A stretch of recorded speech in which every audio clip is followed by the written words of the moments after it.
Welcome to Imran Star Video, or as we call it, ISVI, the collaborative lens on Vancouver, unfiltered, unscripted, and powered by community. We're not just a voice behind the mic, we're a collective of creators, thinkers, storytellers, and city lovers coming together to spotlight the people, places, and energy that make Vancouver what it is.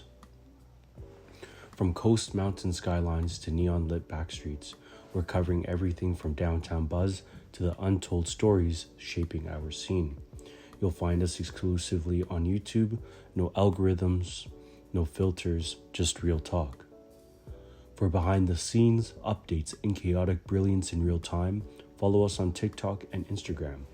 So hit subscribe, drop a comment, and help us grow from 100 to 10,000 subscribers and beyond, because this isn't just our platform, it's yours too. Turn it up, get into it, let's talk Vancouver. This is ISVI. Welcome to Vancouver, the only city where you can walk to work, get caught up in 5 microclimates, dodge a raccoon with street smarts, and accidentally walk into a film set pretending to be New York, Seattle, or literally anywhere but Vancouver. If you've ever looked at a TV show and thought, wait, isn't that the alley behind that sushi place on Main? You're not hallucinating. You've just witnessed Vancouver doing what it does best, cosplaying as another city for money. That's right, Vancouver didn't just wake up one day and decide to become a film hotspot.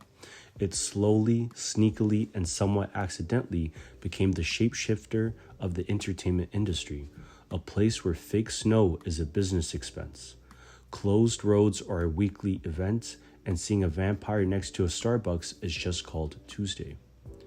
Dubbed Hollywood North, Vancouver has become one of the most popular filming locations on the continent, thanks to a magic combination of moody weather, beautiful backdrops, strong production crews, and tax breaks sexier than a shirtless CW actor in the rain. And yes, before you ask, that is the same forest used in every single supernatural, superhero, or apocalyptic series since 2004. But the irony, while Vancouver is constantly seen, it's rarely recognized. The city is famous for playing everywhere but itself. We've been Chicago, San Francisco, Gotham, post-apocalyptic Earth, Riverdale, whatever that is, and at least 3 different space stations. The only time we're allowed to actually be Vancouver on screen is in documentaries, local indie films, or in one fleeting establishing shot before cutting to Toronto, pretending to be Toronto. It's like we're in a constant game of cinematic catfishing, beautiful, talented, but forever pretending to be someone else. So in this journey through how Vancouver became Hollywood North, we're pulling back the curtain, flipping the call sheet, and giving credit to the city that's been quietly carrying half your Netflix queue while still not being invited to the party.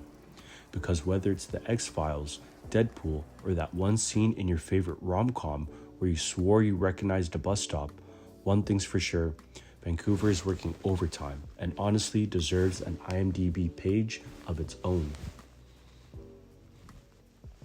Let's be real, Hollywood didn't choose Vancouver because they suddenly developed a passion for poutine and Pacific Northwest gloom. They chose it because Vancouver is basically the budget-friendly, camera-ready, commitment-free situationship they can fly into, shoot in, and ghost by wrap day. First of all, let's talk looks. Vancouver is hot. Not beach in Miami hot, more like versatile character actor with bone structure hot.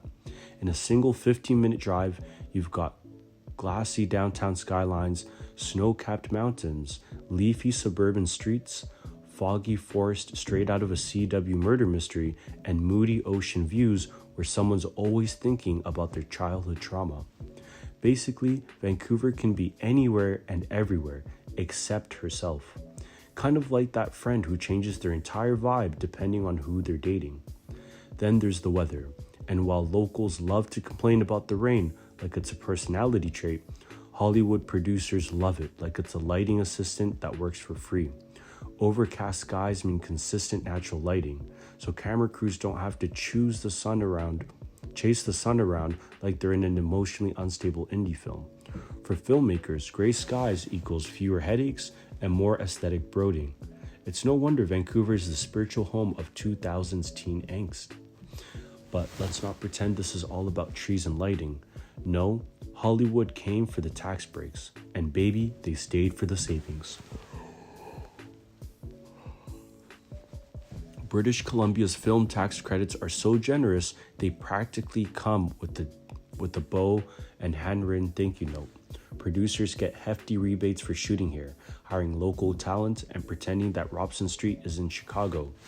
In fact, it's cheaper to film in Vancouver pretending to be LA than to film in LA being LA. It's giving, can I copy your homework? Vancouver, yeah, just change it a little so no one notices. Hollywood films entire blockbuster here and adds one palm tree.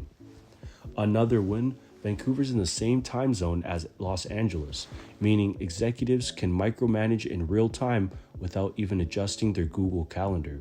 It's logistically easy, culturally familiar, and nobody has to deal with jet lag or maple syrup stereotypes. It's like filming in your slightly colder, more polite cousin's house. Less drama, same production value. Also, let's not forget the cruise scene. Vancouver has been in the game for decades now, meaning there's a massive pool of experienced directors, cinematographers, lighting techs, costume designers, and people who can make a warehouse look like a dystopian lab in under 48 hours. It's basically Hollywood's secret Canadian army, armed with clapperboards and zero ego.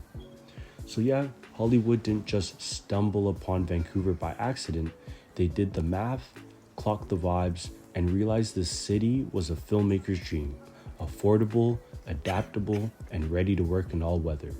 The only catch, they just keep forgetting to give her any actual lines as herself. Vancouver didn't become Hollywood North overnight. It took years of low-budget sci-fi, fog machines, and questionable wig choices before the industry finally said, wait, this city kinda eats. If the film industry had a high school yearbook, Vancouver would be that quiet artsy kid who started a band, got hot by senior year, and suddenly everyone wanted to collaborate. Let's rewind to the early days, the 1970s and 80s, when Vancouver's film industry was still finding its footing, and most American studios only knew us as that place north of Seattle where it rains a lot. But then came productions like The Littlest Hobo, Bless That Roaming Dog, MacGyver, and 21 Jump Street, the original, not the one with Jonah Hill. These shows were the blueprint, proving that Vancouver could do drama, explosions, and brooding cop vibes on a budget. But the real shift happened when a certain spooky little show touched down in the 90s and changed the game forever. Enter The X-Files. That's right, the show that launched 1,000 conspiracy theories and exactly 2 sexual awakenings for every millennium. The X-Files turned Vancouver into the capital of cinematic eeriness, showing the world how perfectly our damp, foggy forest would double as somewhere in small-town Maine where aliens just vibed. Suddenly, Vancouver wasn't just an affordable backup, it was a vibe, a whole aesthetic, one that said, sure, it's 4 p.m. and pitch black outside, but that just makes it better for lighting this alien autopsy scene. From there, it snowballed. The 2000s brought a full-on teen drama invasion. Smallville, shot in Surrey, but still counts. The 100, Kyle XY, remember him? Supernatural, and eventually the entire CW cinematic universe, aka shirtless men running through rain in cities pretending to be other cities. At one point, it felt like every second actor on your screen had just ordered a coffee at JJ Bean between takes. By the 2010s, Vancouver was the go-to city for dystopia and drama. If your show needed a gritty urban background for a post-apocalyptic fight scene or a leafy suburban house for a murder mystery, Vancouver had it. And if your lead was supposed to be in New York but you only had Canadian money, boom, Vancouver alleyway with fake taxi cab equals solved. Then came the superhero takeover. Arrow, The Flash, Legends of Tomorrow, Batwoman. Basically every DC show you've seen in the past decade was shot here, using the same 3 rooftops, relit to look totally different, we swear. At this point, you couldn't walk through Gastown without tripping over a film crew, a masked vigilante, or a production assistant yelling, "Quiet on set," while you were just trying to get a brunch. Let's not forget the Deadpool moment, when Vancouver finally got a blockbuster that didn't try to hide the fact it was filmed here. Deadpool not only embraced the city, it dragged it lovingly. Traffic, architecture, the whole vibe. For once, Vancouver got to be Vancouver, swearing, snarking, and smashing things on the Georgia Viaduct like it was born to do.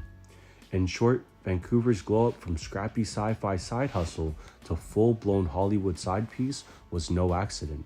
It was the result of good infrastructure, dark skies, dope crews, and decades of pretending to be places we've never been. And now, she's booked, busy, and maybe just a little bitter that she's still being called somewhere in Oregon. Let's cut the cinematic fluff. Vancouver isn't Hollywood North because of its stunning scenery or impeccable vibes. It's Hollywood North because tax credits make filming here cheaper than your therapist's advice that you still haven't followed. This is the part of the film industry that doesn't get a dramatic soundtrack, the spreadsheet stuff. But behind every alien chase scene in Gastown or emotional monologue on a foggy pier is a producer aggressively calculating how many government rebates they can squeeze out of a maple leaf. British Columbia's Production Services Tax Credit, or PSTC, is the reason why producers can show up, shout, make it look like Chicago, and roll cameras by Tuesday. In short, if you hire a Canadian crew, shoot in BC, and lie about it being New York, the government pays you back generously, like your rich aunt with guilt issues levels of generous. Let's break it down. You shoot a film in Vancouver, you get basic rebates. You hire local crew and talent, you get bonus rebates. You do post-production here too, more bonus. You film somewhere outside the main city, even more bonus, now you're just flexing. Basically, the system is designed to say, please come here, make your moody Netflix drama, and pretend we're anywhere but ourselves. We'll foot the bill, just hire Craig from Burnaby. The results? Producers save millions, entire seasons of CW shows are filmed for less than what it costs to rent a 1-bedroom in Kits, and BC's economy gets a boost from all the hotel bookings, equipment rentals, and locals hired to stand very still while looking emotionally available but mysterious in the background. But like every spicy tea, this one comes with a bitter aftertaste. Because when you follow the money, things get a little messy. On one hand, yes, the film industry generates thousands of jobs, feeds local businesses, and keeps actors employed who haven't booked LA gigs since 2013. On the other hand, it's public money funding private entertainment, which makes your tax dollars helped make Sonic the Hedgehog 2. You're welcome. And while Vancouver's crews are some of the best in the game, local filmmakers often get left out of the funding feast. The big bucks go to American productions with 6-figure snack budgets, while Canadian creatives are over here filming passion projects with a ring light and one working mic. It's giving, can I copy your homework? Sure, just don't support local talent. Then there's the competition, Toronto, giving serious side-eye. Atlanta, throwing fits with its own incentive game. It's like a Hunger Games for who can hand out the most tax breaks to streaming giants. And spoiler, Netflix is Katniss, and we're all just trying to die broke.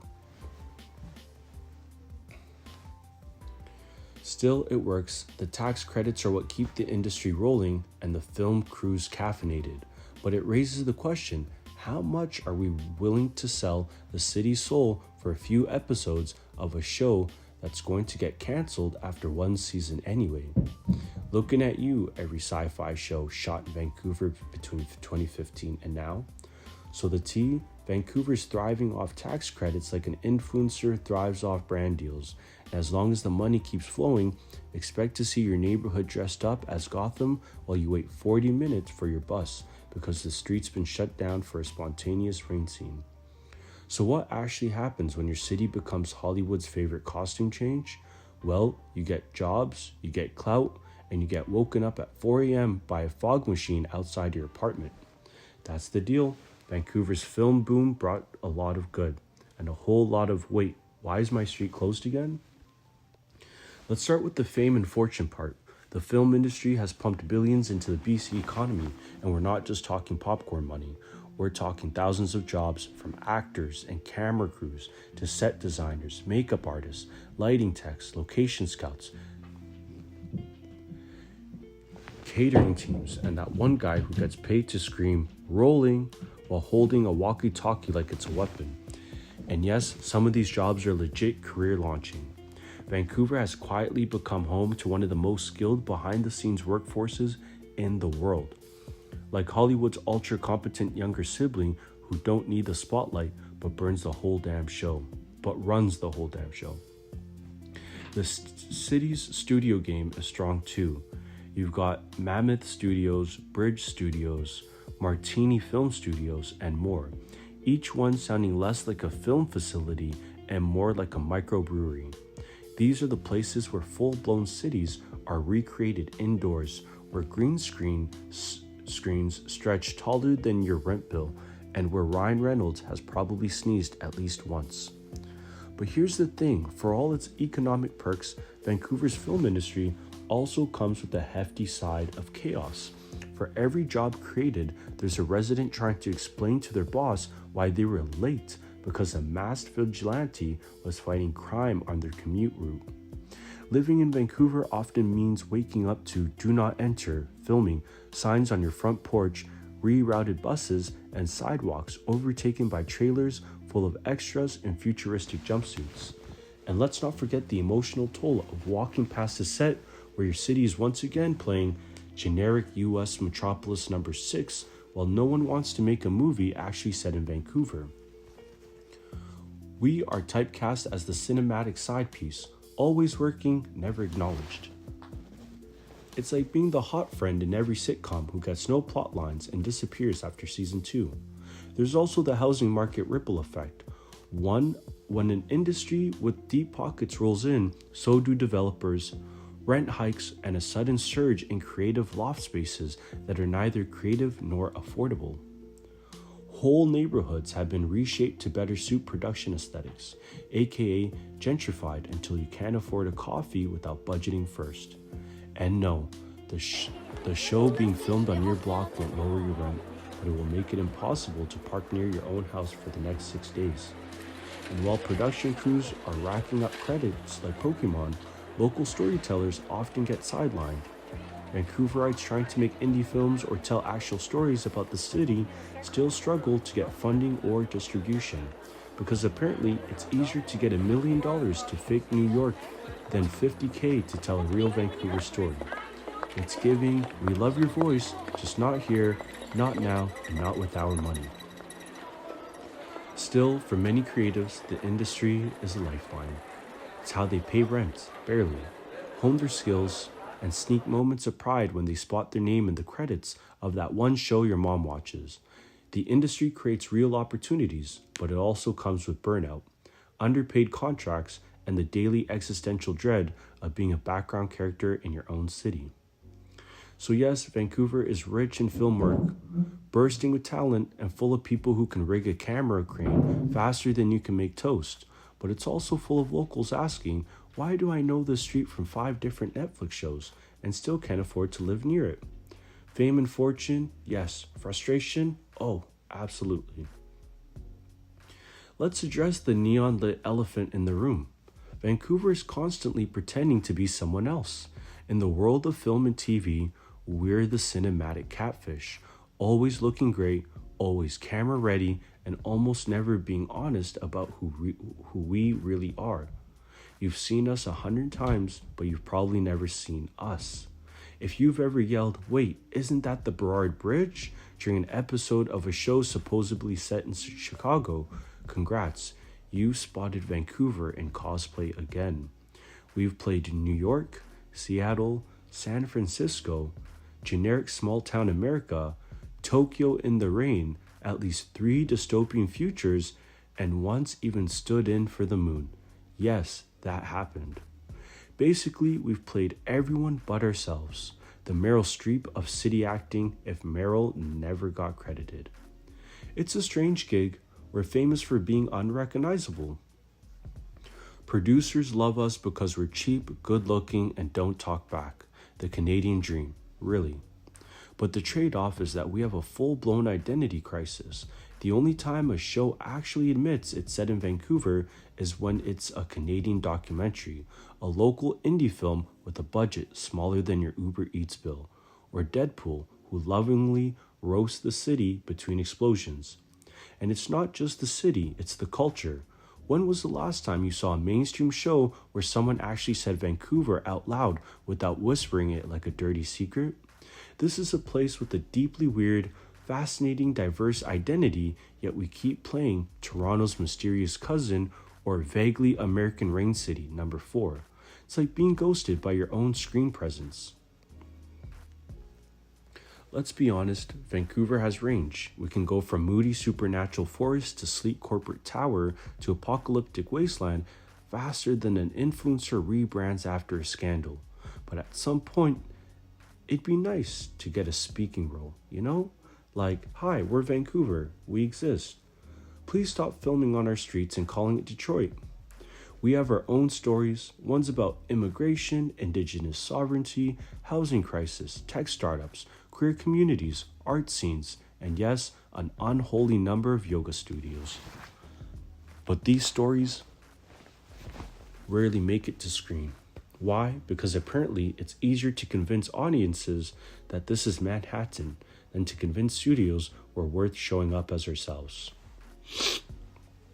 When Vancouver does play herself, like in the cult faves The Delicate Art of Parking, Douglas Coupland's Jaded Love Letters, or moments in Da Vinci's Inquest, you see a city with character, a little neurotic, often rain-soaked, always under construction, but full of weird charm, quiet resilience, and people who have strong opinions about bike lanes and sushi. We're ready to be more than a blank slate for American angst.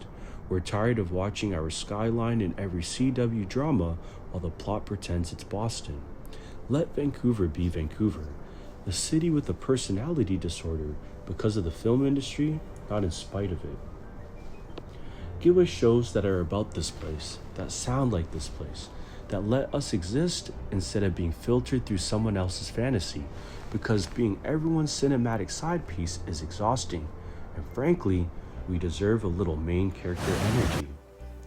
Let's be real, Vancouver has been Hollywood's favorite Canadian side hustle for decades, but the question is, how long can we keep pretending we're every other city and still hold it together?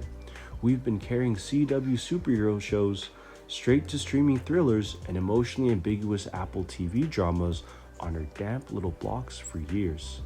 And frankly, this city needs a chiropractor. But as streaming wars rage, budget tighten, and the AI overlords begin generating entire cities in Unreal Engine, you've got to wonder, is the film industry going to keep swiping right on Vancouver? Or are we about to get ghosted for a cheaper, sexier alternative? Looking at you, Eastern Europe. First, the good news. Vancouver still slays in terms of infrastructure. We've got the studios, the crews, the locations, the tax credits, for now. And more film tech bros per capita than any city that doesn't rhyme with Burbank. We're still in the blueprint for how to run rainy weather into atmospheric B-roll. Plus, Hollywood's still low-key scared of filming too far outside their time zone. So Vancouver remains the best bet for LA execs who want to zoom into set without sacrificing their oat milk latte schedule. The better news, there's a rising wave of Indigenous and local BIPOC filmmakers who are done being background players and are actively reclaiming storytelling power. Land-based narratives, cultural reclamation, and authentically local voices are growing louder, and they're not asking for permission anymore. So while Vancouver has spent years pretending to be anywhere but itself, the next era might actually be about being real. Imagine that.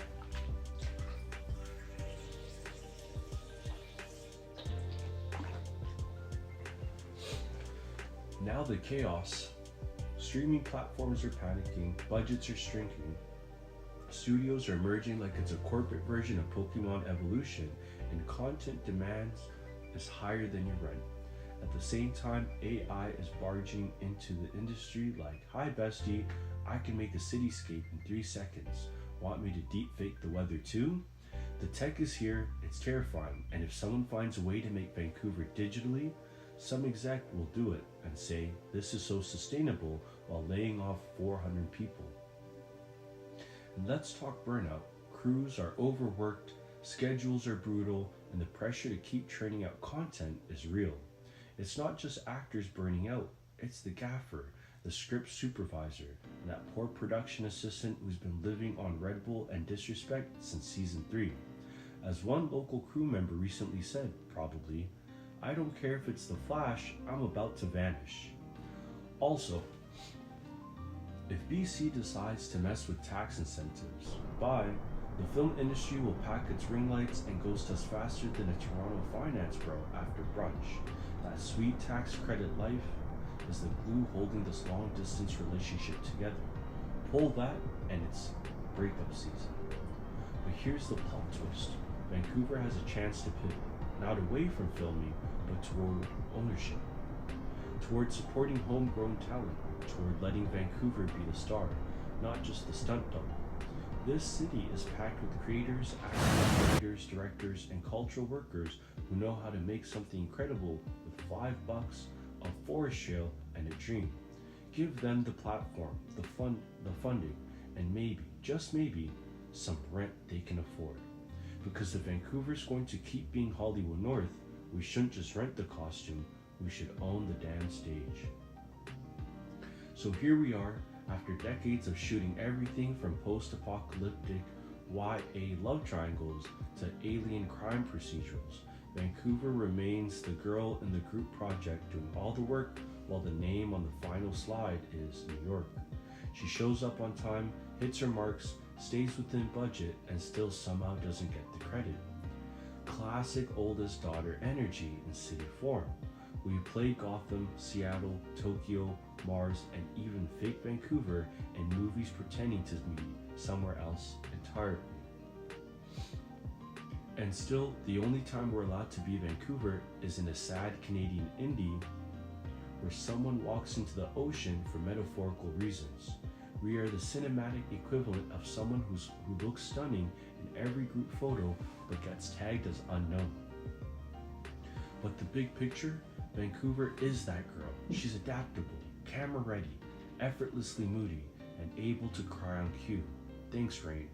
She's carried franchises, launched careers, and turned 3 city blocks into a believable apocalypse more convincingly than LA ever could, and yet she still doesn't have her own show. Just guest appearances in everyone else's narrative. What's worse is that we've been conditioned to be okay with that. Like, "Sure, call me Boston again, I guess," said Vancouver, as she prepared to host her 17th car chase this week. But we're over it. The industry has milked the city dry like an oat latte in a West End coffee shop.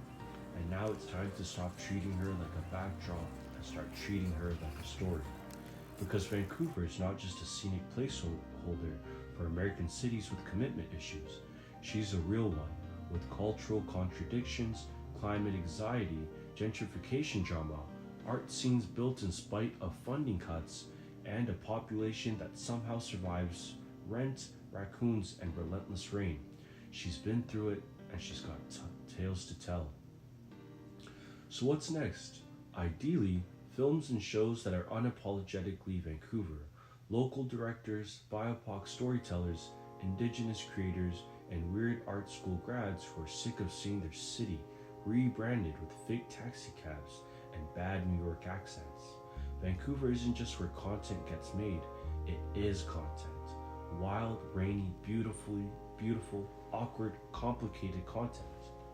In the end, Vancouver might always be Hollywood North, but that doesn't mean she has to keep hiding behind a mask. The city deserves main character energy, a lead role, a name in the opening credits. So the next time you're watching your favorite dystopian romance or superhero reboot, take a second to appreciate the real MVP in the background. Not the CGI or the leads, but the city doing all the work in a trench coat labeled Anywhere USA. And remember, Vancouver may be cast as everyone else, but she's finally ready to play herself. And just like that, the city's pulse slows, but the story doesn't stop. You've been watching ISVI, Imran Star Video, where voices come together and the city speaks back. We're a crew, not a single face, a movement, not a moment, and every episode that's built with you, for you, by all of us. From the seawall to the skyline, from underground voices to rooftop vibes, we're telling the stories that don't make the news, but make the neighborhood. If this episode hit, pass it on. Subscribe on YouTube, follow us on TikTok and Instagram, drop a comment, and tell us what your Vancouver sounds like. We're building this together, clip by clip, story by story. From 100 to 10,000 subscribers to wherever this takes us. When we get there, we all show up. So until the next drop, stay loud, stay collective, and stay in it. This is ISVI, signing off.